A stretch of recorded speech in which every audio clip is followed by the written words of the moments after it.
Ahora vamos a pasar al punto 4. Estos puntos están concatenados uno con el otro y todos ellos van explicando el tema de la ley de Cristo. El punto número 4 explica algo que necesitamos entender.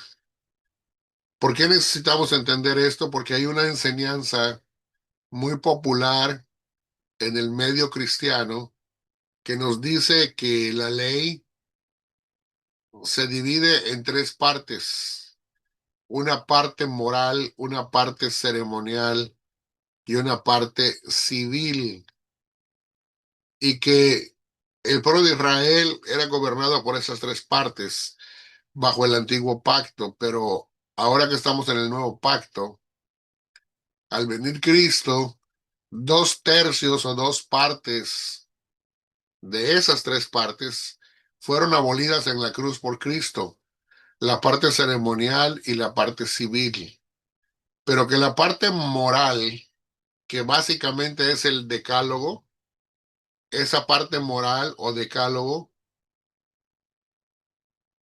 trasciende el antiguo pacto y ha sido incluida en forma intacta en el nuevo pacto. De manera que un tercio, el aspecto moral, o sea, el decálogo, es incluido en el nuevo pacto, con la implicación de que el sábado es el día de reposo para los cristianos. Bueno, esa enseñanza de que la ley se divide en tres partes, dos quedan canceladas en la cruz, pero la parte moral continúa intacta en el nuevo pacto. Es a eso a lo que se refiere Blake White, que no se puede hacer porque no es bíblico, o no se debe de hacer porque no es bíblico. Dice aquí, otro aspecto esencial de la teología del nuevo pacto es su visión de la ley del antiguo pacto como una unidad. Es un paquete con todo incluido. O sea, son 613 mandamientos. Otro modo de describirlo es decir que la ley está ligada al pacto en que fue dada.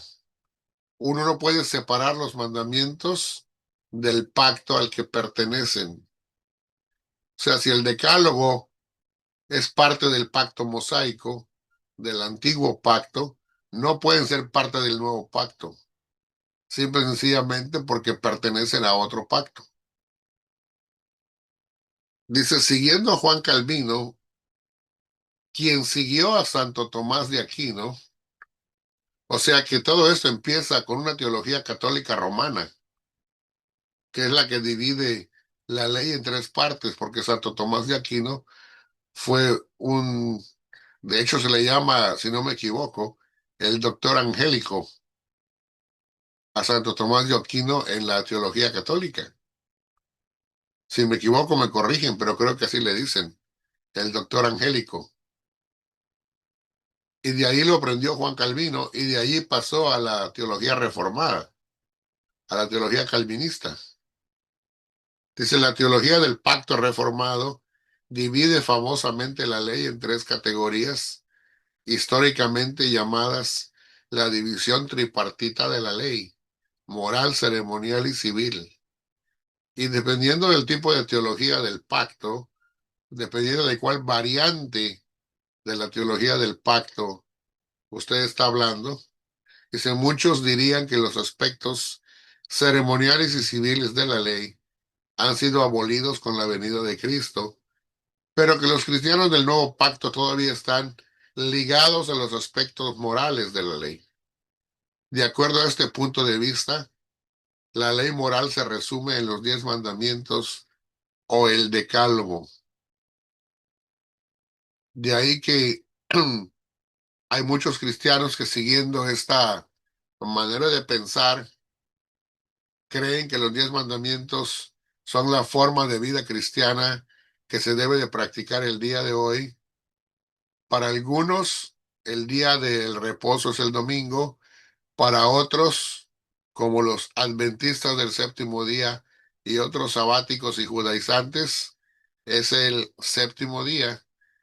Pero todo esto viene como resultado de esa manera de entenderlo a la manera de la teología del pacto reformado con base en la Confesión de Fe de Westminster.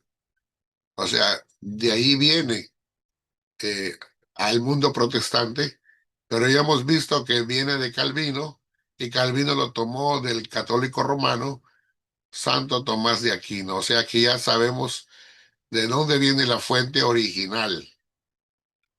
Y pues eso está bastante nebuloso, diría yo. Dice, mientras nosotros estamos de acuerdo con algunos versículos, perdón, de acuerdo en que algunos versículos pueden ser con seguridad clasificados como morales, ceremoniales o civiles, encontramos esto de poca ayuda y más importante aún, no hay ninguna justificación bíblica para hacerlo. O sea, dividir la ley en tres partes. Los judíos y cristianos del primer siglo veían la ley como una unidad total, completa. Aquí de nuevo tenemos que tener cuidado y dejar que el texto dirija nuestra agenda. Queremos tomar nuestra teología al extraerla del texto bíblico, o sea, hacer exégesis, y no imponer nuestra propia teología adentrándola en el texto. Eso es eisegesis. Con su división en tres partes, creemos que los defensores de la teología del pacto reformado han impuesto un filtro hecho por el hombre al texto de la escritura para hacerla encajar en su sistema teológico. Ese es un filtro foráneo, extraño a la palabra de Dios. Continúa aquí el punto 4, que es el mismo, dice, si dejamos atrás nuestras presuposiciones teológicas, veremos en la escritura que la ley es una unidad. Dice en Gálatas 5:3, Pablo escribe, y otra vez testifico a todo hombre que se circuncida, que está obligado a cumplir toda la ley. Santiago 2:10 dice, porque cualquiera que guarda toda la ley, pero tropieza en un punto, se ha hecho culpable de todos. Hebreos 7:11 al 12 es muy importante para este punto. El autor escribe, ahora bien, si la perfección era por medio del sacerdocio levítico, pues sobre esa base recibió el pueblo la ley, ¿qué necesidad había de que se levantara otro sacerdote según el orden de Melquisedec y no designado según el orden de Aarón? Porque cuando se cambia el sacerdocio, necesariamente ocurre también un cambio de la ley.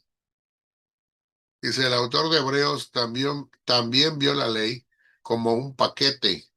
Él dijo que la ley establecía el sacerdocio. Los dos son inseparables. Si se cambia el sacerdocio, entonces tiene que haber un cambio de la ley.